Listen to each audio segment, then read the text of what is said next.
Bismillahirrahmanirrahim. Jamaah, woi jamaah, saya bukan Ustadz Maulana ya. Sebelumnya saya perkenalkan,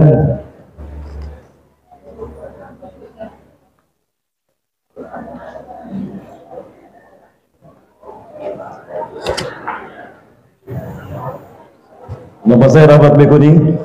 Saya hadir di Bandung 25 Februari 1976. Ayah saya berdarah Minang, ibu saya berdarah Sunda. Jadi saya Sunda Minang. Namun karena saya Sunda Minang, ibu Sunda, ayah Minang, menurut orang Minang keturunan saya nasabnya gak jelas. Karena di Minang garis keturunan dari ibu, bukan dari ayah. Lah, ibu saya orang Sunda. Di Sunda garis keturunan dari ayah. Ayah saya turunan Minang. Jadi saya nggak dapat turunan, Bapak Ibu. Kayaknya saya harus pindah ke Tidore, mungkin dapat keturunan Tidore. Lupa saya bawa istri saya.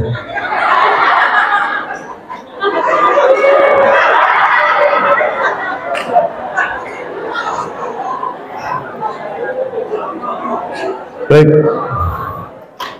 saya sudah menikah dengan satu istri, atau saya revisi dengan satu iswan. Ya, katanya kalau baru satu namanya bukan istri tapi iswan. Dua istu, tiga baru istri, betul? Betul Pak? Bapak juga paham. Kalau satu apa? Kalau satu iswan, dua, tiga, jadi disebut istri kalau betul Bu? Oh enggak. Cukup satu ya Bu ya. Cukup satu Bu. Pak, cukup satu Pak. Satu di Tidore, satu di Ternate, satu di Halmahera. Baik.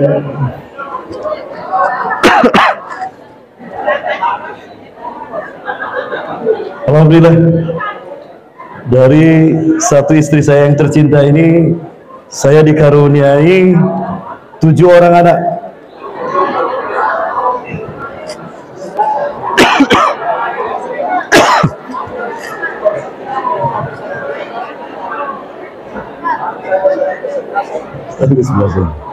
Yang pertama, sekarang sudah 23 mau 24 dan sudah menikah.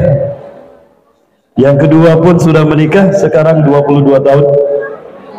Karena saya melarang anak saya pacaran. Kalau sudah suka perempuan, saya nikahkan. Karena pacaran itu haram. Betul. Hati-hati nih anak-anak, terutama para pelajar sekarang. Anak-anak milenial sekarang sudah matang sebelum waktunya. Betul. Maka banyak sekali anak-anak yang sudah kelihatan berduaan kemana-mana lawan jenis, hanya karena pertemanan. Hati-hati, kalau berteman ini tidak boleh berlebihan. Kita orang Islam, apalagi kita punya budaya timur yang mulia. Jauhi yang namanya pacaran. Maka anak saya ketika sudah tahu lawan jenisnya dan sudah cukup matang, saya nikahkan. Begitu pula teman-teman saya yang menyertai saya, semuanya sudah nikah karena sudah tahu pasangannya. Yang ketiga, perempuan sekarang sudah usia 18 tahun, sudah selesai mondok dan sudah sedang berbakti ke alma maternya. Yang keempat, kelima ini kembar, baru masuk 1 sanawiyah di Parongpong, Lembang, Jawa Barat. Yang keenam meninggal, sudah tidak ada. Dan yang ketujuh ini baru 4 tahun, sebentar lagi 4 tahun, perempuan. Jadi yang ada 6 dan istri saya 1. Baik. Riwayat pendidikan saya SD di SD Bolongasih 10, Hijrah Cimahi Selatan, saya keluar tahun 88. SMP 4 Cimahi Bandung, SMP 4 Cimahi Bandung, keluar tahun 91. SMA Negeri 9 Bandung tahun 94 saya keluar. Cita-cita saya mau jadi dokter, namun di Bandung tidak ada kampus yang menerima saya jadi dokter. Saya lulus di jurusan kimia, namun karena himmah saya lebih kepada agama, saya murtad dari kimia dan mu'alaf di tafsir hadis. Saya terbang ke Demak, di Demak Jawa Tengah, kayak saya menyelesaikan tafsir hadis saya tahun 98. Tahun 99 saya menikah dengan wanita terbaik versi saya. Baik.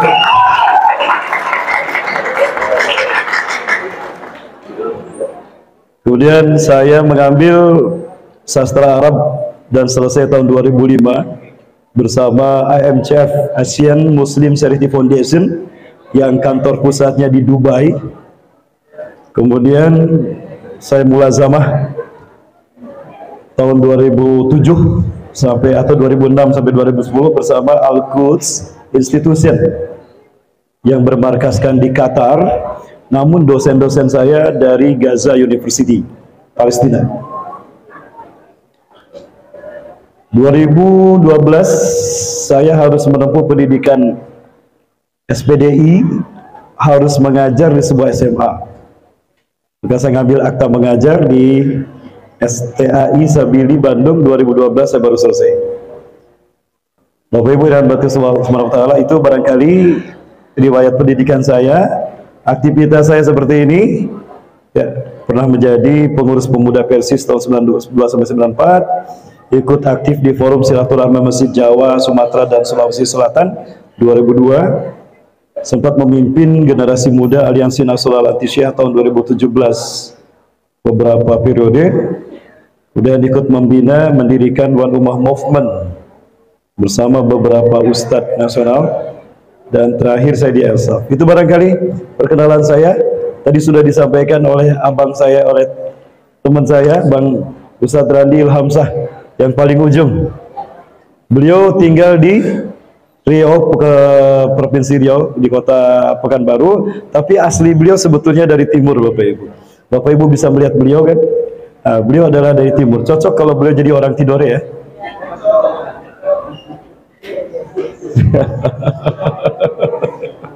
Baik, insya Allah saya pulang, beliau saya tinggal di sini, Bapak Ibu. Bapak Ibu yang dirahmati Allah Subhanahu wa Ta'ala, barangkali itu cukup perkenalan dari saya. Ya, jadi ada pepatah, tak kenal maka tak aruf. Ya, tak kenal maka ya berkenalan maksudnya ya. Baik Bapak Ibu yang dirahmati Allah Subhanahu wa Ta'ala, berikutnya materi kita tentang apa ini? Mau bahas yang mana? Isra Mi'rajnya apa akhir zamannya? Akhir zaman. Tapi mohon maaf kalau untuk akhir zaman saya keberatan, karena resikonya besar kalau saya ceramah tentang akhir zaman. Materi-materi akhir zaman ini banyak berkaitan dengan masalah politik di akhir zaman. Walaupun saya menyampaikan Quran hadisnya, kalau yang berkuasa kesinggung, kena saya Bapak Ibu. Jadi mohon maaf, mungkin sekarang saya sudah lagi bukan menjadi ustadz akhir zaman. Saya sudah kapok Pak jadi ustadz akhir zaman. Saya sudah pensiun dan saya sudah profesi baru, punya profesi baru. Profesi baru saya adalah ustadz akhir bulan. Dan ternyata alhamdulillah jadi ustadz akhir bulan aman, walaupun isi ceramahnya sama.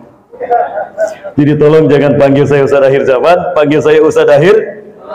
Ya, terima kasih. Baik, Bapak Ibu yang dirahmati Allah, adik-adikku sekalian yang saya cintai karena Allah. Isra Mi'raj, suatu peristiwa yang sangat fenomenal. Mungkin hanya seorang manusia yang terbaik yang mengalaminya. Wajar kalau peristiwanya seindah Isra Mi'raj, sefenomenal Isra Mi'raj, karena yang mengalaminya adalah manusia yang terbaik. Kalau saya tanya pada jamaah, siapakah manusia pertama yang Allah ciptakan? Jawabannya Nabi. Yakin? Baik, saya cerita. Rasulullah pernah bertanya pada malaikat Jibril, "Ya Jibril, kamu umruk?" "Ya Jibril, berapa umurmu?" Malaikat Jibril mengatakan, "Hakikatan la adri ya Rasulullah, kamu umri?" "Sebenarnya aku tidak tahu berapa umurku. Lakinnani ra'aitu nuran najman fis sama' tazharu alayya ala kulli ra'si sabina alaf sanah."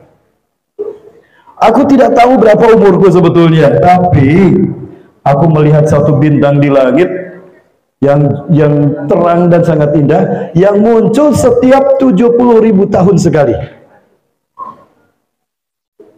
Bintangnya muncul 70.000 tahun sekali. Wa qad ra'aituhu sab'ina alaf marrah, dan aku sudah melihatnya 70.000 kali. Jamaah. Jadi berapa umur malaikat Jibril? Munculnya 70.000 tahun sekali, dan beliau sudah melihatnya 70.000 kali. Jadi berapa umur malaikat Jibril? 70.000 dikali 70.000 berapa? Sekian dan terima kasih. Lama, delay jawabnya. 7 kali 7 49, berarti 4.900.000.000 tahun. Allahu Akbar.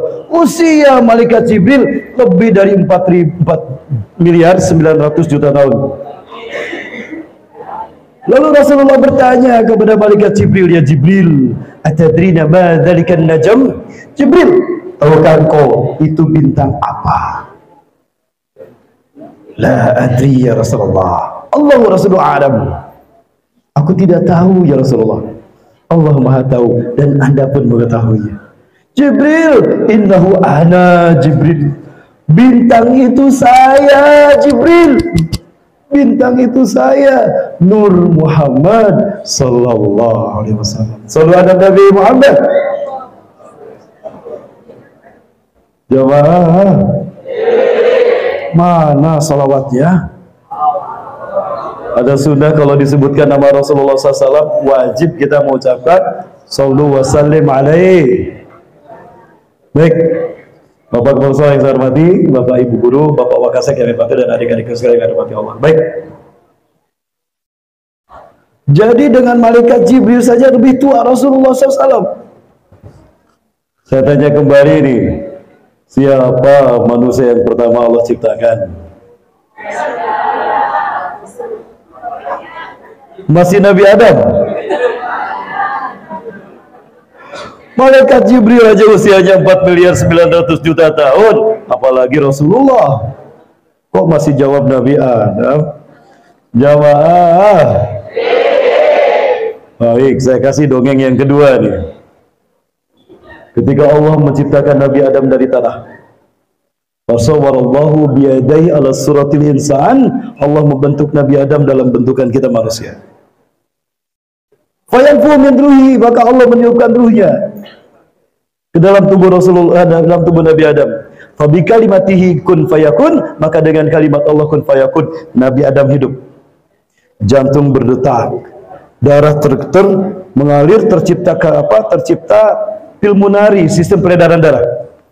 Terjadi metabolisme tubuh sampai ke paru-paru berspirasi, oksigen masuk ke hidung, masuk ke dalam bronkia paru-paru, alveolus, terjadilah kehidupan. Nabi Adam bersin. Orang SMKN 1 bersihnya kayak gimana? Jelek sekali bersinnya. Orang Bandung bagus bersinnya. Hashim, orang Bandung. Ketika malaikat Jibril menyaksikan Nabi Adam bersin, ucapan pertama yang keluar dari lisan Nabi Adam adalah Alhamdulillahirabbil alamin. Pujian kepada Allah yang Maha Esa, pencipta alam semesta. Kagum para malaikat. Maka malaikat Jibril mengatakan, "Ya rahmukallah ya Adam, yahdikumullah wa yuslih balakum," kata Nabi Adam. Lalu Nabi Adam menatap ke atas, tampak arsy Allah yang sangat indah. Takjub Nabi Adam. mengalir kalimat-kalimat suci. Subhanallah, walhamdulillah, wala ilaha illallah, Allahu akbar. Bergetar tubuh Nabi Adam. Ya. Menyaksikan keagungan arsy Allah. Dan tampak pilar-pilar yang sangat kokoh dan indah menopang arsy Allah yang megah. Di antara pilar-pilar itu tertulis dua kalimat, terbentang dua kalimat, la ilaha illallah Muhammadur Rasulullah. Jauh sebelum langit dan bumi Allah diciptakan, nama Rasulullah sudah ada di arsy Allah. Nabi Adam bertanya, ya Rabbi, qara'tu ismani inda ismika, rubama huwa min hada khalqika ya Rabb. Ya Allah, aku membaca ada satu nama yang kau sandingkan di samping namamu, pasti dia makhlukmu yang terbaik. Ajar. Betul Adam. Innahu khairu khalqi, Muhammad adalah makhlukku yang terbaik, dia kekasihku, kata Allah. Laula uhibbu Muhammadan ma khalaqtuka. Andai kata aku tidak mencintai Muhammad, aku tidak akan menciptakan engkau. Nabi Adam belum disebut, langit dan bumi belum diciptakan, nama Rasulullah sudah ada di samping nama Allah. Jamaah, jadi siapa manusia yang pertama diciptakan? Nabi Muhammad sallallahu alaihi wasallam. Nabi Adam bukan manusia yang pertama diciptakan. Nabi Adam adalah manusia yang pertama dilahirkan secara fisik. Yang pertama diciptakan Rasulullah SAW.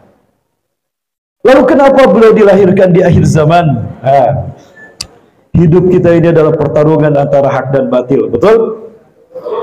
Berbicara pertarungan antara hak dan batil, kira-kira yang ditunggu-tunggu babak penyisihan, semifinal apa babak final? Babak final. Kenapa babak final yang ditunggu-tunggu? Menentukan siapa yang menang, siapa yang kalah. Kalau babak final menentukan yang menang dan yang kalah, pemainnya, pemain ecek-ecek apa pemain yang terbaik? Yang terbaik. Rasulullah SAW makhluk Allah yang terbaik, fisiknya paling baik, akhlaknya paling baik, isi luar dalamnya paling baik, maka diturunkannya, dilahirkannya di babak final. Itu pemahaman yang menurut saya benar tentang siapa yang pertama Allah ciptakan. Ya, silakan buka. Yang pertama kitab Al-Bidayah wa Nihayah karya Al-Hafiz Imam Ibnu Katsir rahimahullah. Kalau bahasa Inggrisnya from begin to the end. Itu bahasa Inggrisnya, from zero to hero. Kemudian buka juga buku kitab Qasasul Anbiya wal Mursalin karya tokoh yang sama Al-Hafiz Imam Ibnu Katsir rahimahullah. Kemudian juga ada buku Atlas Tarikhul Anbiya wal Mursalin karya Syekh Sami bin Abdullah Al-Maglus dari Syam. Semua menjelaskan risalah para nabi seperti itu. Baik jemaah yang dirahmati Allah Subhanahu wa taala. Nah, latar belakang terjadinya peristiwa Isra Mi'raj adalah Rasulullah SAW mengalami tekanan demi tekanan baik secara fisik ataupun psikologis. Yang pertama, di tahun terjadinya Isra Mi'raj, tepatnya pada tanggal 27 Rajab tahun ke-11 kenabian, 2 tahun sebelum hijrah ke Madinah, Rasulullah kehilangan 2 orang terbaik, Abu Thalib dan juga Siti Khadijah, istri yang tercinta. Yang membuat berat bagi Rasulullah kehilangan Abu Thalib, pamannya, adalah pamannya meninggal dalam keadaan tidak bersyahadat. Betul? Menurut riwayat Mutabar seperti itu. Padahal pembelaan Abu Thalib besar kepada Islam, cover dan pertolongan dan perlindungan Abu Thalib pada Rasulullah luar biasa hebat. Tapi sayang sekali, beliau meninggal dalam keadaan tidak bersyahadat. Ini yang membuat Rasulullah berat.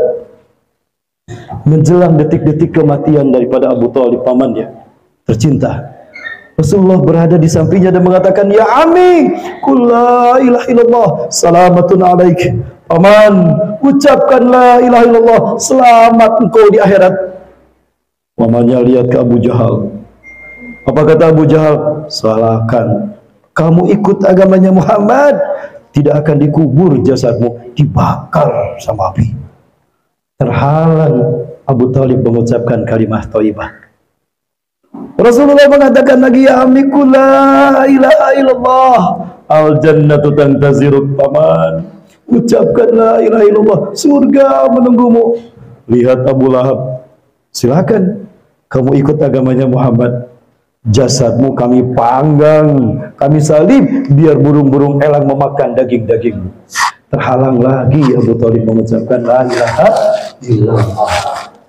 Hingga malaikat Israel menepuk pundak Rasulullah, yakfi ya Rasulullah, cukup ya Rasulullah, hadza dauri, sekarang giliran saya. Dicabutlah nyawa pamannya dalam keadaan tidak bertauhid, tidak mengucapkan la ilaha illallah. Itu yang dirasakan berat sama Rasulullah. Belum lama Rasulullah kehilangan pamannya, Rasulullah kehilangan istri yang tercinta. Siapa? Siti Khadijah Ummul Mukminin bintu Khuwailid. Orang yang pertama menerima dakwah Rasulullah SAW. Orang yang mengakui kenabian Rasulullah yang pertama. Dan juga beliau berkorban harta seumur hidupnya dihidmatkan, dibaktikan untuk Rasulullah. Meninggal juga. Berat terasa oleh Rasulullah SAW. Belum lama seperti itu juga Rasulullah disaksikan. Rasulullah menyaksikan bagaimana para sahabat yang dihitung jari disiksa supaya murtad dari Islam, dipaksa kembali menyembah siapa? Berhala, Manat, Lata, Uzza, dan Hubal. Ini contohnya.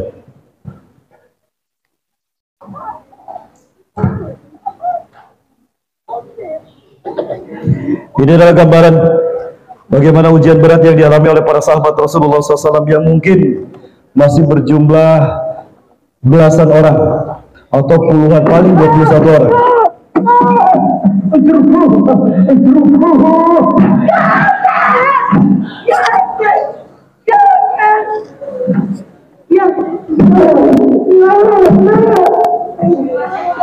Yang berjubah hitam, bersorban putih, Abu Jahal. Dia memimpin penyiksaan ini.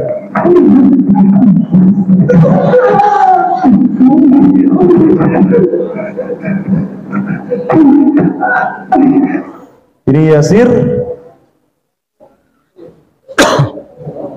Maaf, ini Ammar, sahabat Rasulullah SAW. La ilaha illallah Muhammadur Rasulullah. La ilaha illallah Muhammadur Rasulullah. La ilaha illallah. Dan ini Yasir, ayahnya Ammar.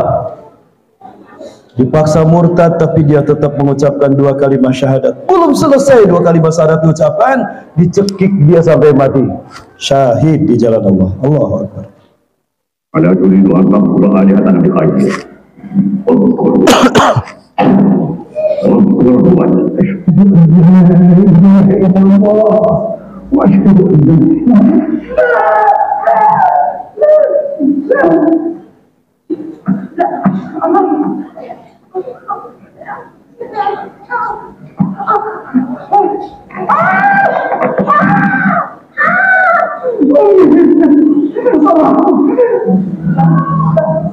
Semuanya ibundanya Ammar bin Yasir, dia pun diikat kedua kaki dan tangannya, dipanggang di atas padang pasir yang panas tandus tanah Arab Mekah itu.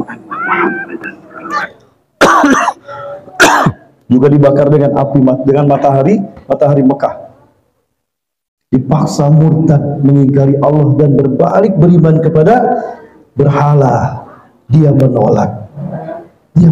Luar biasa. Inilah wanita pertama yang gugur, yang syahid di saat pertama kali dakwah Rasulullah SAW.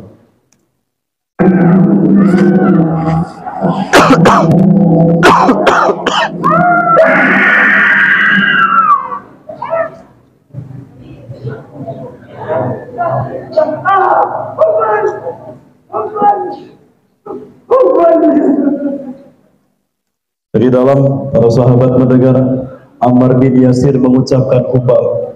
Tidak kuat dia menyaksikan orang tuanya disiksa.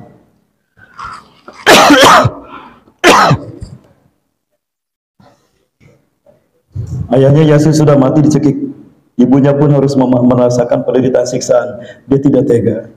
Maka Ammar bin Yasir mengucapkan hubal. Pura-pura dia terpaksa. Nah, ini namanya takiyah. Pura-pura kufur tapi dalam hati tetap beriman. Tujuannya apa? Agar berhenti tidak disiksa. Itu namanya takiyah. Dalam kondisi seperti itu boleh. demi menyelamatkan diri. Tapi sekali lagi, hanya di lisan, bukan di dalam hati.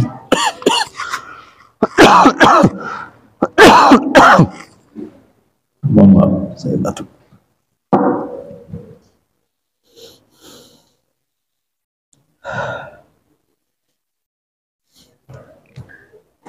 Nah, para sahabat sempat mengira kalau dia murtad. Qatil ada Ammar. Oh, Ammar telah murtad. Sampai-sampai di sidang di hadapan Rasulullah SAW. Ya Ammar, harus tusaddiq li'annaka qulta hakada wa hakada. Betul Ammar, kau sudah mengatakan hubal. Betul ya Rasulullah. Lakin hada fi lisani faqat. Tapi itu hanya di lisanku saja ya Rasulullah. Lalu bagaimana dengan hatimu? Bal qalbi mutmainnun bil iman. Hatiku mantap dengan iman ya Rasulullah. Idan anta mukmin, kalau begitu engkau masih beriman. Nah, itu namanya taqiyah.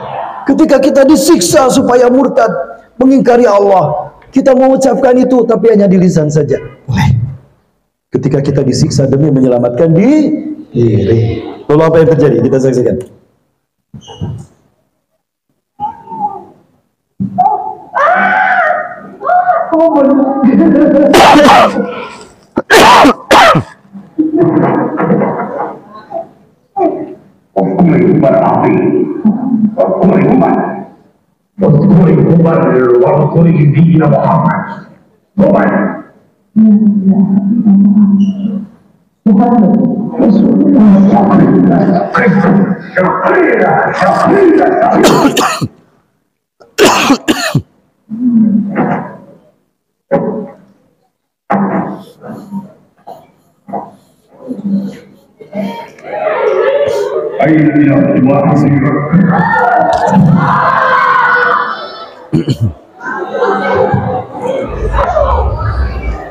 Dapat kita saksikan, dipaksa murtad, ya, ditusuk-tusuk kepalanya dengan miniatur hubal, dia tidak goyah. Bahkan mantap Sumayyah, ibunda Ammar bin Yasir mengucapkan la ilaha illallah Muhammad Rasulullah. Bangga punya iman Islam dan beriman kepada Allah, bangga punya Tuhan Allah, bangga punya Rasul, punya Nabi dan Rasul seperti Rasulullah, dan bangga punya agama Islam. Sampai diludahi itu Abu Jahal, hingga pada akhirnya sebilah tombak menusuk perutnya, berakhir syahid di jalan Allah. Luar biasa iman Islamnya. Betul? Zaman sekarang banyak wanita muslim yang masuk angin. Betul? Masuk angin, tidak diperangi, tidak disiksa, dan tidak dibunuh. Dalam keadaan aman, ditanggalkan hijabnya, ditanggalkan kerudungnya, ditinggalkan sholatnya, dan ditinggalkan Islamnya demi dunia. Hati-hati. Maka tidak salah kalau Rasulullah SAW mendapatkan orang-orang terbaik seperti sahabat, karena mereka hebat imannya. Apakah Rasulullah ada pada saat itu? Ada. Rasulullah menyaksikan, ada, hadir. Lalu kenapa Rasulullah tidak menolongnya? Kenapa Rasulullah tidak menolong mereka? Rasulullah SAW belum punya kekuatan untuk menolong mereka. Nangis Rasulullah menyaksikannya. Geram Rasulullah menyaksikan sahabatnya disiksa hingga mati. Lalu turun malaikat Jibril di samping Rasulullah SAW, menepuk pundak Rasulullah SAW. Isbir ya Rasulullah.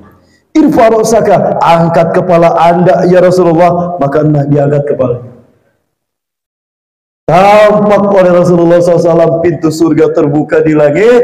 Dan apa kata Rasulullah SAW? Sobron ya ana Yasir, fa inna mau'idakumul jannah. Sabar wahai keluarga Yasir, sesungguhnya tempat kembali kalian adalah surga. Mungkin itu yang baru kita ucapkan, mungkin itu yang baru bisa kita lakukan kepada saudara-saudara kita di Palestina yang hatta yaum sampai hari ini masih disiksa dan masih dibombardir oleh Zionis Yahudi laknatullah alaihim. Jamaah, nah ini latar belakang yang kemudian Allah hadiahkan Isra Mi'raj. Berat dirasakan oleh Rasulullah SAW. Ya Allah, cukup ya Allah sampai di sini. Jangan ada lagi yang syahid gara-gara beriman kepadaku, disiksa oleh mereka. berat terasakan tugas dakwah ini Rasulullah SAW. Maka di waktu sepenggal malam pertama, 1 jam kurang lebih setelah sholat Isya, Rasulullah pergi ke Masjidil Haram. Di samping Ka'bah, Rasulullah mengadu kepada Allah, berat untuk melanjutkan tugas dakwah ini. Menyaksikan para sahabat disiksa seperti itu hingga mati. Aku tidak mau lagi ya Allah. Nah, maksudnya jangan ada lagi yang gugur. Ini baru diberikan hadiah Isra Mi'raj. Jibril, ihbitul arab, turun Jibril ke bumi. Wa basyir ummat habibi hadhil hadasah. Berikan kabar gembira kepada kekasihku dengan Isra Mi'raj. Apa itu Isra Mi'raj? Waktu kita mungkin tidak banyak, mohon maaf, karena memang saya juga harus menjelaskan tentang Isra Mi'raj ini. Isra itu adalah perjalanan di malam hari. Isra, perjalanan di malam hari. Khusus apa yang dialami Rasulullah SAW? Isra itu perjalanan dari Masjidil Haram ke Masjidil Aqsa. Masjidil Haram di mana? Di Mekah. Mekah sebelah mana tidore?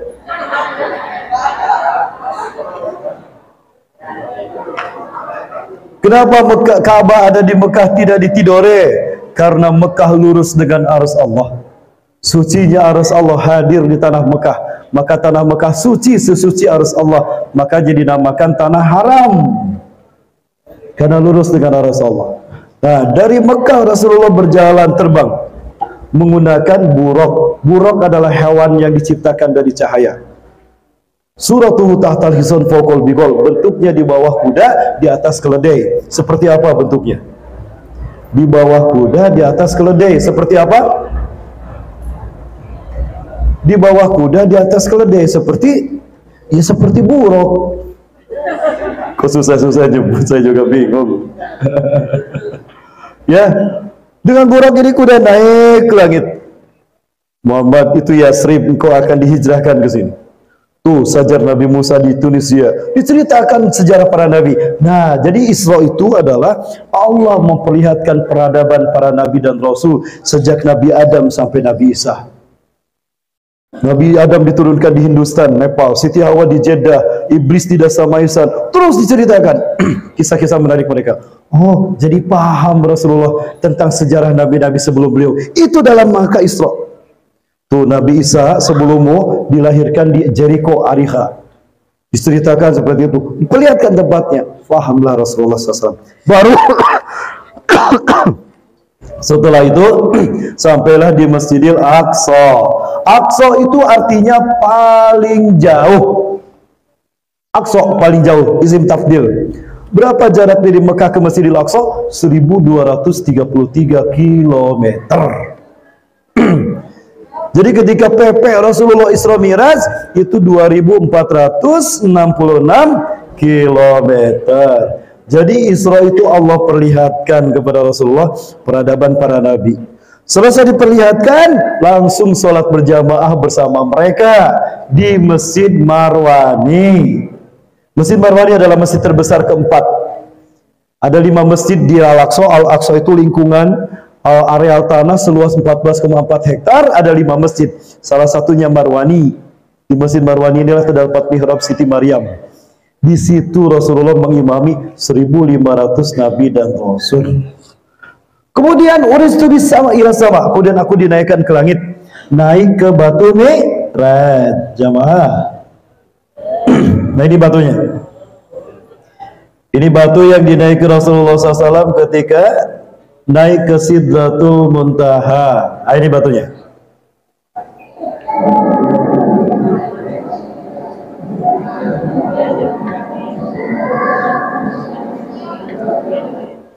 Rasulullah berdiri di atas batu ini persis seperti abang ini berdiri. Ini tahun 2017 kunjungan saya bersama jamaah dari Abu Tur Makassar. Persis di atas batu inilah kemudian Rasulullah berdiri, malaikat Jibril di sampingnya, naik ke langit menuju Sidratul Muntaha. Apa itu Sidratul Muntaha? Sidrah terminal, Muntaha penghabisan. Jadi Sidratul Muntaha terminal penghabisan. Bisa jadi Sidratul Muntaha adalah ujung alam semesta. NASA Badan Antariksa Amerika Serikat mengatakan alam semesta kita berbentuk tanduk seperti trompet, ujungnya lancip, itulah Sidratul Muntaha. Menuju Sidratul Muntaha, Allah perlihatkan kerajaan Allah di langit. Makin lama makin kecil Rasulullah merasakan keberadaan dirinya. Masya Allah, ini tujuan Isra Mi'raj. Yang kedua, Allah perlihatkan kerajaan Allah di langit, jamaah. Pelajaran yang sangat berharga dari Allah untuk Rasulullah SAW.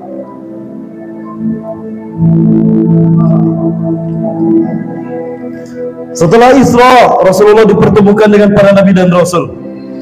Bertemu dengan nabi-nabi sebelum beliau, bercakap-cakap dengan Nabi Zakaria, berbagi pengalaman dakwah mereka. Nabi Zakaria mengatakan, aku dibelek perutku, wahai Rasulullah, digergaji perutku hingga belah dua tubuhku. Yahya anakku disembelih, ya. Nabi Musa disiksa, Siti Aisyah dihancurkan kepalanya. Oh, berarti orang-orang sebelum saya lebih berat lagi tugas dakwahnya, resiko dakwahnya. Berarti saya belum apa-apa, kata Rasulullah. Di situ semangat dakwahnya muncul lagi. Itu salah satu tujuan Allah memberikan Isra Mi'raj. Dipertemukan, reuni dengan para nabi dan rasul, berbagi pengalaman. Oh, ternyata nabi-nabi yang lain lebih berat ujiannya, saya belum seberapa, aku jadi malu, kata Rasulullah. Nah, itu Bapak Ibu, ya para Allah, tujuan Allah memberikan Isra Mi'raj. Lalu diperlihatkan kerajaan Allah di langit.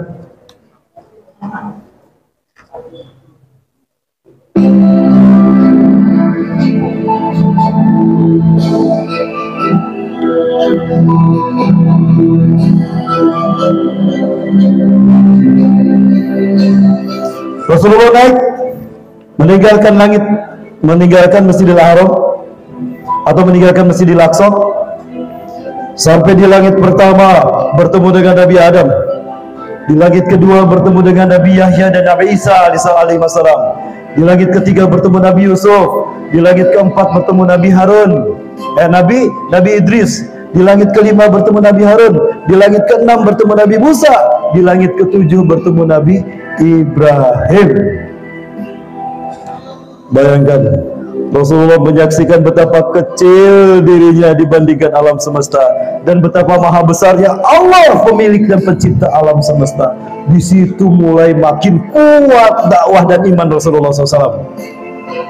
Makin mantap lagi semangat dakwah Rasulullah SAW. Ya. Ketika sampai di Sidratul Muntaha, malaikat Jibril mundur. Silakan ya Rasulullah, Anda maju sendiri. Rasulullah maju sendiri bertemu dengan Allah, mendekat kepada Allah. Siti Aisyah bertanya, ya Rasulullah, apakah Anda bertemu dengan Allah? Aku tidak melihat Allah. Aku memang bertemu, tapi aku terhijab oleh cahaya yang sangat lembut, Safiyatun Nur. Kelembutannya sampai ke hatiku, terasa sahdu dalam hatiku. Itulah cahaya Allah. Di situ Allah berfirman, langsung berkata-kata. Rasulullah mendengar bagaimana suara Allah. Allah mewajibkan sholat 5 waktu. Alhamdulillah, tadinya 50 kali. Kebayang coba, 50 kali sholat tadinya. Kebayang kalau sehari 50 kali, lagi ujian nasional, kepotong-potong sama sholat setiap 26 menit sekali. Betul?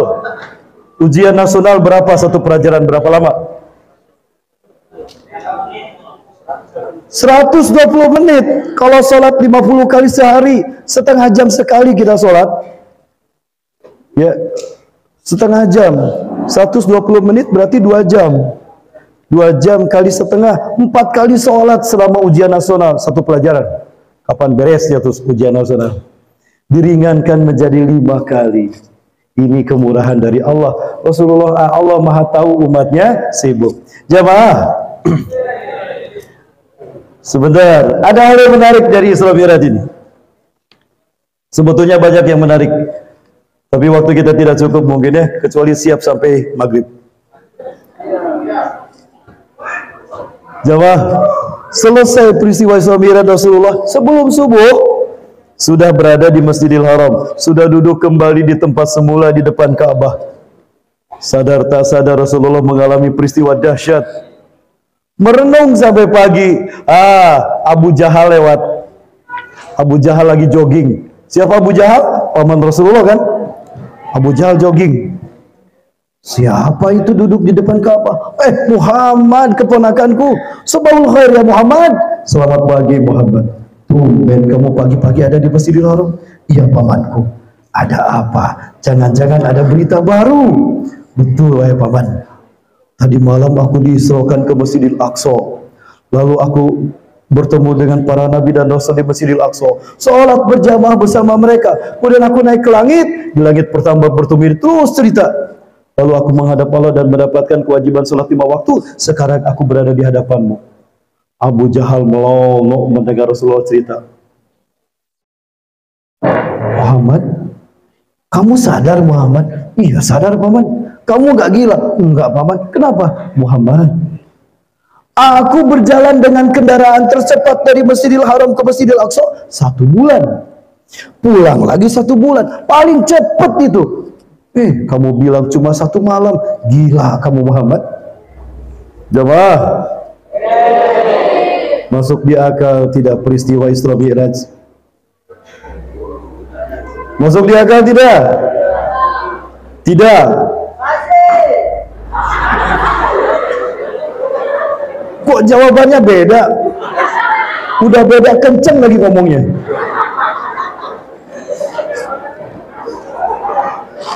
Sebentar. Peristiwa Isra Mi'raj mengajarkan kecerdasan kepada kita. Mengajarkan kecerdasan intelektual dan spiritual serta emosional sekaligus. Luar biasa. Abu Jahal mengatakan, Muhammad, aku berjalan dengan kendaraan paling cepat itu 1 bulan. Pulang lagi 1 bulan. Jadi PP 2 bulan. Kamu bilang cuma semalam. Gila kamu ya. Bener sekarang kamu gila aja. Innaka haqqun majnunin anta. Sekarang kamu gila sekali benerin. Mana nih orang yang ingin saya? Oh, datang Abu Bakar. Tali Abu Bakrin. Kebetulan sahabat kamu datang. Sini Abu Bakar sini. Ceritakan kamu kepada Abu Bakar. Rasulullah cerita lagi. Persis seperti apa yang ceritakan pada Abu Jahal. Begitu selesai Rasulullah cerita, Abu Jahal berkata pada Abu Bakar, ya Abu Bakar, hal tusaddiqu, gimana Abu Bakar? Percaya kamu bersama Muhammad? Di luar dugaan Abu Jahal, apa kata Abu Bakar? Ini bedanya Abu Bakar dengan Abu Jahal. Ya Abu Jahlin, lau asyadu min hadha wa ja'a min indi Muhammadin sallallahu la usaddiqu. Wahai Abu Jahal, walaupun lebih dahsyat daripada ini, lebih cepat daripada ini, lebih hebat daripada ini, jika yang mengalaminya Muhammad Rasulullah SAW, aku percaya. Kamu mau apa Abu Jahal? Abu Jahal kesal dan pergi. Ya sama gilanya kalau gitu. Jamaah, masuk di akal tidak? Gimana kita memahaminya? Orang lain PP 2 bulan ini cuma semalam, udah gitu naik ke langit lagi. Masuk di akal? Tidak. Kalau tidak masuk di akal, buat apa kita imani? Luar biasa. Peristiwa ini mengajak kita cerdas intelektual. Saya sampaikan tadi, kalau memperhatikan dari awal pasti paham. Rasulullah dari Masjidil Haram ke Masjidil Aqsa bukan pakai Grab, tidak pakai Gojek, tapi pakai buruk. Buruk itu dari cahaya. Berapa kecepatan cahaya? 3 kali 10 pangkat 8 meter per detik. 1 detik cahaya 300 juta meter, 300.000 kilometer per detik. 1 detik cahaya bisa memutari bumi. Apalagi dari Mekah ke Palestina, kecil bagi buruk. Ayo, Abu Bakar belum belajar tentang partikel cahaya. Abu Bakar tidak belajar fisika, tapi Abu Bakar yakin Allah Maha Kuasa. Apapun yang terjadi dari Allah pasti masuk di akal. Betul? Ini bedanya iman dengan akal. Bedanya Abu Jahal dengan Abu Bakar. Abu Bakar mendahulukan iman, akal belakangan. Sementara Abu Jahal mendahulukan akal. Masuk di akal diterima, tidak masuk di akal tidak diimani. Ayatnya pun jelas, diawali dengan subhanalladzi tadi dibacakan. Subhanalladzi, Allah pertaruhkan kemahasuciannya untuk membuktikan Muhammad Rasulullah tidak berhayal, tidak berdusta. Benar-benar terjadi. Itu luar biasa jamaah. Baik jamaah yang dirahmati Allah Subhanahu wa taala. Nah, itulah latar belakang kenapa terjadinya Isra Mi'raj. Dan Isra Mi'raj juga mengajarkan kepada kita tentang kemenangan. Jamaah yang dirahmati Allah Subhanahu wa taala. Peristiwa Isra Mi'raj terjadi di bumi Palestina. Lalu apa yang terjadi dengan bumi Palestina hari ini, jamaah? Jika dulu latar belakang terjadinya Isra Mi'raj adalah pembantaian yang dialami sahabat, mereka dibantai, mereka disiksa gara-gara mereka beriman. Sekarang pun sama. Sebelum kebangkitan Islam terjadi, para sahabat di Palestina mereka disiksa terlebih dahulu. Saudara-saudara kita yang ada di Gaza, Bapak Ibu, Palestina, mereka dibantai, disiksa oleh Zionis Yahudi laknatullah alaihim. Itu adalah gambaran bagaimana penderitaan para sahabat karena para kaum muslimin yang ada di Palestina dan Gaza. Karena mereka beriman kepada Allah, beriman kepada Rasulullah, karena mereka beragama Islam, mereka dibantai, mereka disiksa di bumi Isra Mi'raj oleh Zionis Yahudi laknatullah alaihim.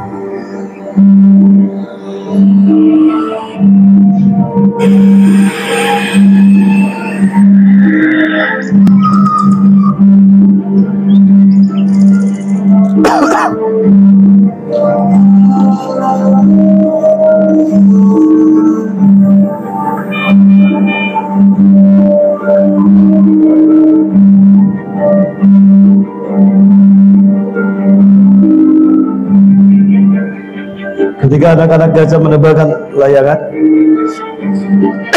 tentara Israel menerbangkan drone untuk memantau dan mengintai di mana umat Islam yang banyak. Di situ mereka akan dibombardir.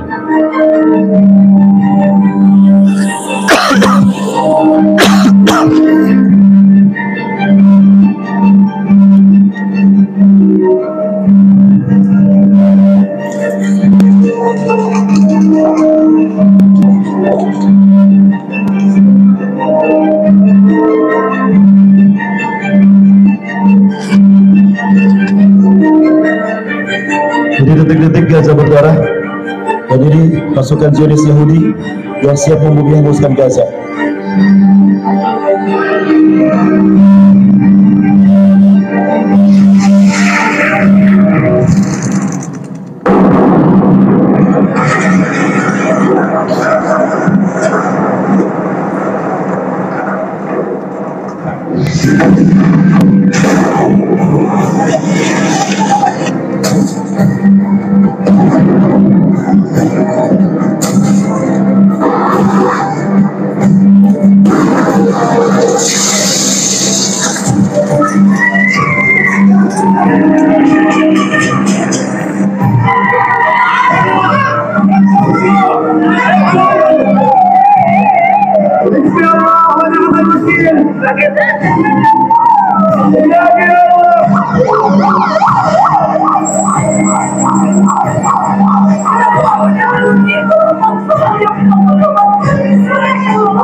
Sejarah kembali berulang. Penderitaan yang dialami oleh para sahabat ketika Rasulullah akan melaksanakan Isra Mi'raj disaksikan oleh Rasulullah SAW.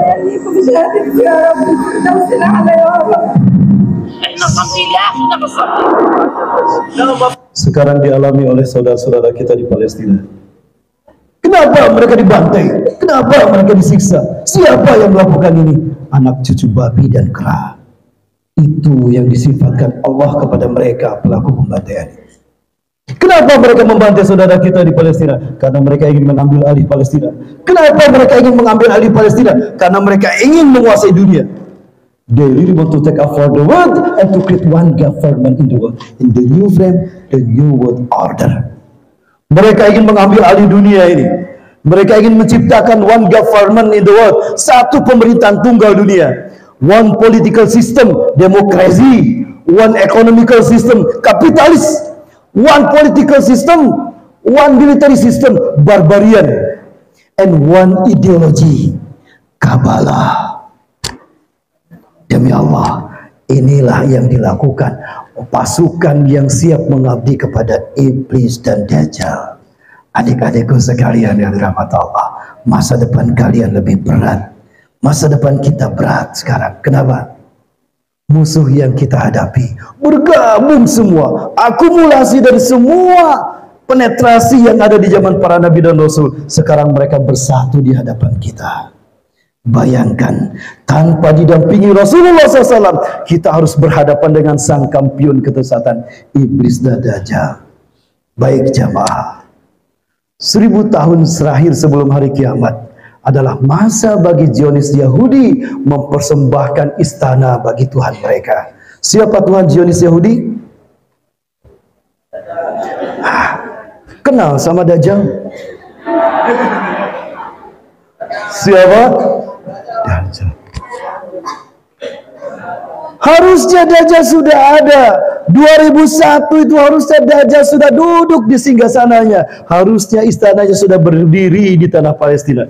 Tapi qadarullah, sampai hari ini mimpi mereka belum terwujud. Kenapa? Allah bersama kita. Allah berjanji akan memenangkan kita, jamaah. Saya perlihatkan pada antum. Inilah pertemuan petinggi pemimpin Zionis Yahudi dengan petinggi Rabi Yahudi. Mereka yakin raja mereka sudah ada, namun belum muncul karena istananya belum berdiri. Seperti apa Ustadz istana yang mereka inginkan? Baik, jamaah hormati Allah, kita bersyukur proses belajar mengajar KBM masih berjalan. Betapapun dunia sebetulnya dihadapkan pada peristiwa besar sebentar lagi. Inilah kiblat kita yang pertama. Inilah bumi Isra Mi'rajnya Rasulullah SAW.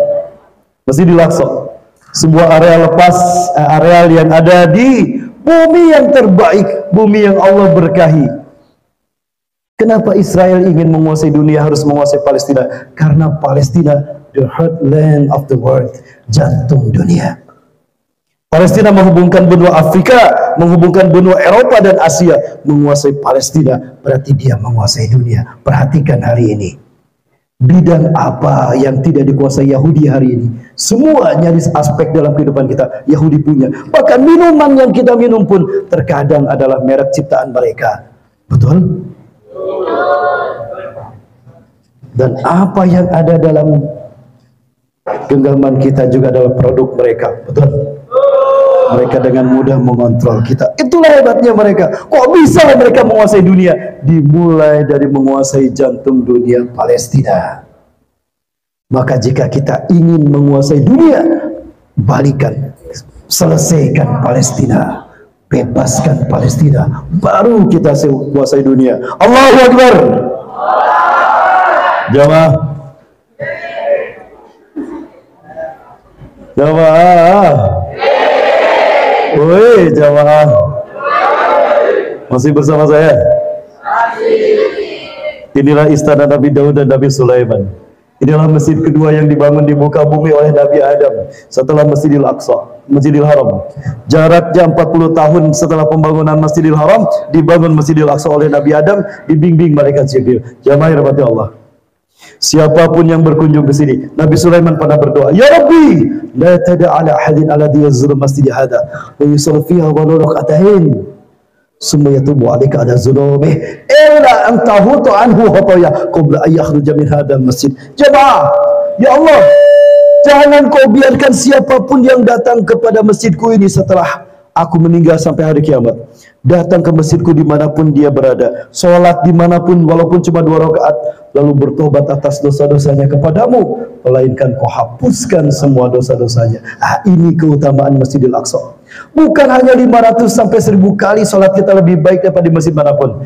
Tapi ketika kita datang ke sana, solat kita di sana 2 rakaat sekalipun, kita bertobat atas dosa-dosa kita, keluar dari masjid ini bersih kita tanpa dosa. Allahu Akbar. Jamaah, Yahudi harusnya sudah kedatangan Tuhan mereka. Inilah milenium ketiga yang mereka sebut Y2K, Year of the Yehuda Kingdom. Tapi sayang sekali, raja mereka belum muncul karena istananya belum ada. Seperti apa istana yang akan mereka bangun? Ini dia. Saya mendengar deru-deru eskapator mengganggu solat kami di sini. Mau di Kibli, di sini, di Marwani, di sini, di Dome of the Rock, di Masjid Buruk, deru-deru mesin di sini mengganggu kami. Kenapa? Israel sudah membuat 300 terowongan. Yang tujuannya apa? Jika ada gempa 6 skala Richter, hancur kiblat kita yang pertama, kiblat para nabi dan rasul. Lalu mereka bangun singgasana Haikal Solomon. Inilah maket istana Dajjal yang mereka persiapkan.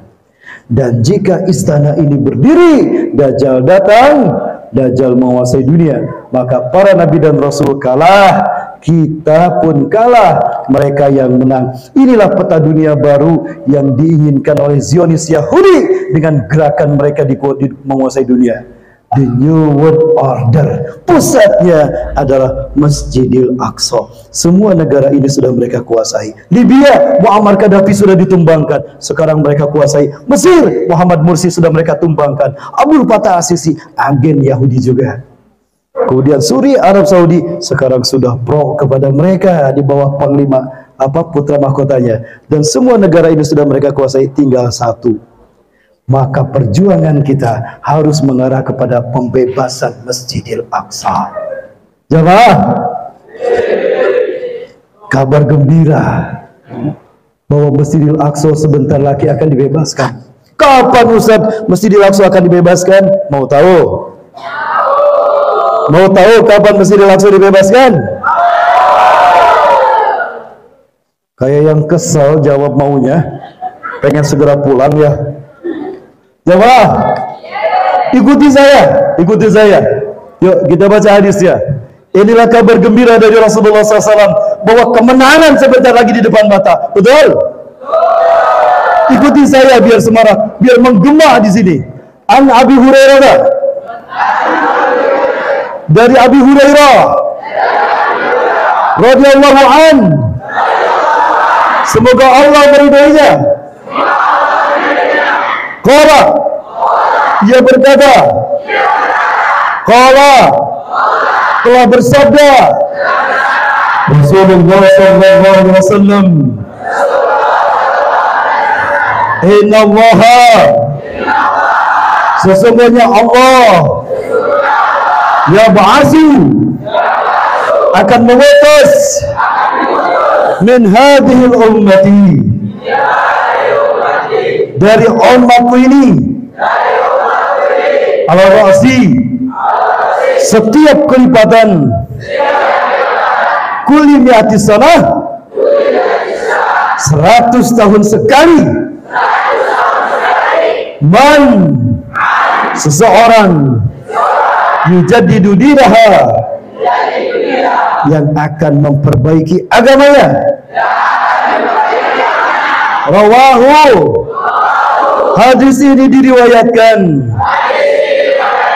Abu Dawud, oleh Abu Dawud, wa yubalighu, dan hadis ini disampaikan Ustaz Rahmat Baikuni. Pengen viral, Ustaz sudah viral, itu bukan saya, itu kembaran saya yang di YouTube, Ustaz akhir zaman. Kalau saya Ustaz akhir, jamaah, berdasarkan hadis ini, 100 tahun sekali setelah Rasulullah wafat, Islam akan memimpin dunia. Yakin? Baik, saya tanya nih, yang bisa jawab dapat umroh gratis. Yang dapat jawab benar jawabannya dapat umroh gratis. Berangkat ketemu di Mekah, pulang ketemu di Jakarta. Gratis kan?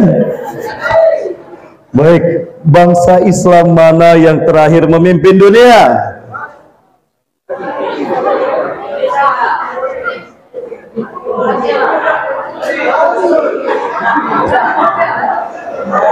Umat Islam siapa yang terakhir memimpin dunia? Bukan, nggak ada. Ayo, umrah gratis.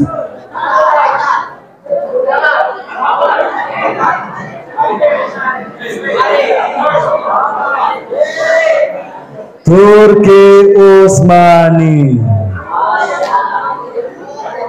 2/3 dunia. Turki 2/3 dunia dikuasai Turki. Dan pemimpin terhebat dari Turki, seorang pemuda usia 22 tahun menguasai 21 negara.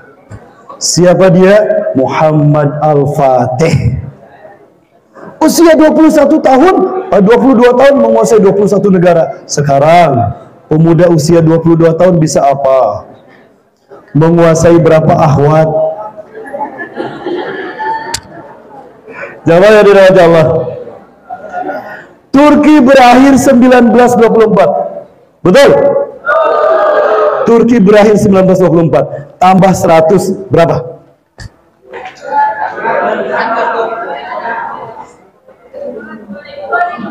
(2024). 2024. Sekarang 2000. Berapa lama lagi? Allahu Akbar. Berarti telah dekat kemenangan Islam.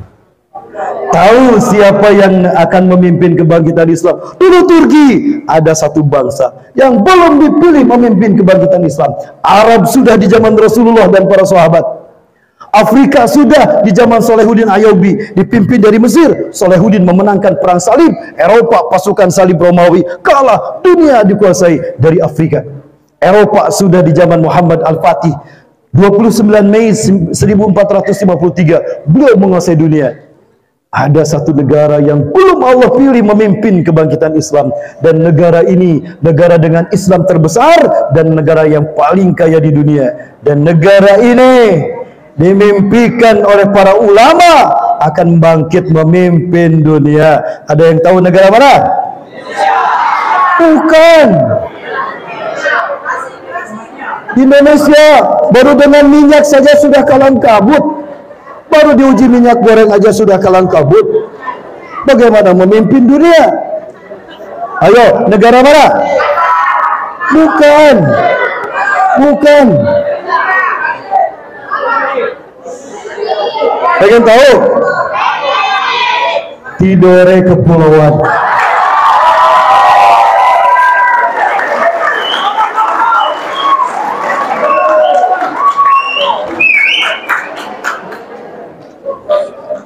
Lihat, An Sauban hadasah, dari Sauban dia bercerita, anna usamiya Rasulullah sama yaqul, dia mendengar Rasulullah bersabda, inna rabbi zawaliyat ardo, bumi yang bulat dibikin datar, hatta ra'aitu masyariqaha wa maghribaha, sehingga aku melihat kekayaannya terbentang dari timur ke barat. Muhammad, aku berikan dunia ini untukmu, bumi ini untukmu, dibentangkan Allah dari timur hingga ke barat dunia.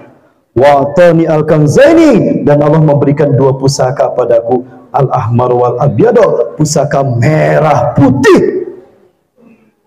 Pusaka apa? Merah putih. Wa anna ummati sayablughu mulkuha mazawal yamina, umatku di akhir zaman akan kembali menguasai timur hingga ke barat dunia dengan pusaka merah putih ini. Takbir. Itulah kenapa ujung barat dunia Maroko, ujung timur dunia Merauke, untuk memberitahukan dunia Islamlah yang layak menggenggam dan memimpin dunia. Betul? Siap memimpin dunia?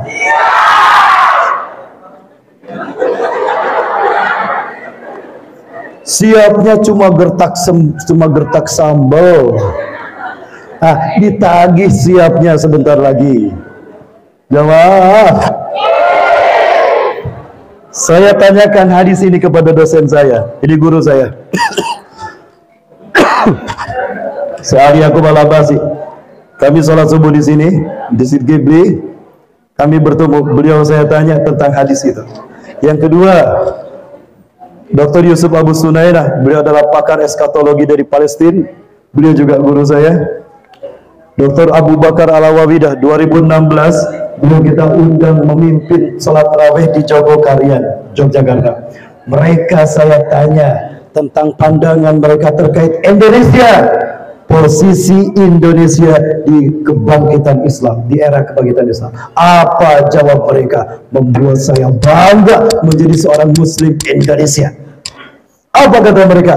La na'takid himmatana litahriril Quds wa Palestin ala yadil Arabiyyin wala ala Gharbiyyin biittihadihim, lakinnana na'takid anna nusrata min Allah satahduru ala yadaikum ya Indonesia.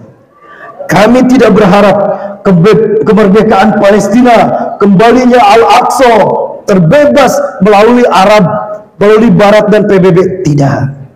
Tapi kami yakin kemenangan, pertolongan dari Allah akan datang dari kalian. Hei Indonesia, takbir! Dan saya yakin kemenangan ini akan melibatkan perjuangan hebat para pemuda-pemudi terbaik Indonesia. Betul? Jawab.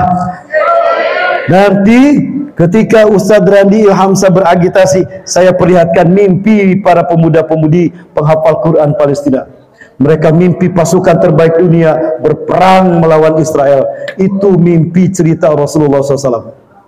Namun sebelumnya tidak dapat saya bayangkan ketika pemuda-pemudi Indonesia bangkit memimpin dunia. Jamaah, berikut ini saya perlihatkan bagaimana terbuktinya mimpi Rasulullah SAW, dibebaskannya Konstantinopel oleh seorang pemuda yang berusia 22 tahun, memimpin 250.000 pasukan, mengalahkan dunia dan menguasai dunia. Dan negara yang ke-21 yang dibebaskannya adalah Konstantinopel. Rasulullah bersabda,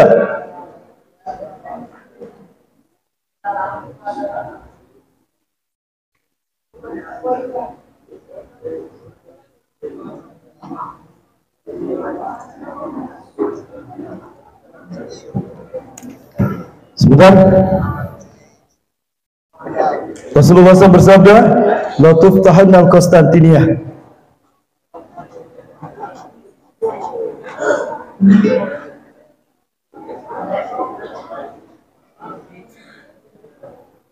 Baik-baik yang mati Subhanahu wa ta'ala, kita dengar sabda Rasulullah SAW, la tuftahanna al-Konstantiniyah. Konstantinopel akan dibebaskan. Pada ni'mal amiru amiruha, sebaik-baik pemimpin di muka bumi adalah pemimpin yang membebaskan Konstantinopel. Sebaik-baik pasukan adalah pasukan yang membebaskan Konstantinopel. Siapa dia? Muhammad Al-Fatih. Gimana? Siap bebaskan Palestina? Siap kita rebut Al-Aqsa? Siap kita buktikan kalau Indonesia siap pemimpin dunia? Angkat tangannya. Angkat tangannya. Ya, yang siap cuma sedikit, teriaknya keras. Ayo, yang siap memimpin dunia, angkat tangannya.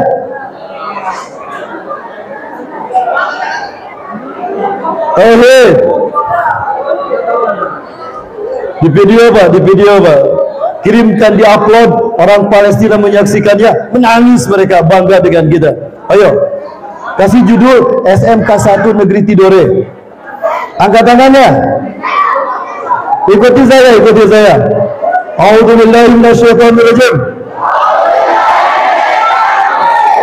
Bismillahirrahmanirrahim. Asyhadu an la ilaha illallah wa asyhadu anna Muhammadar Rasulullah.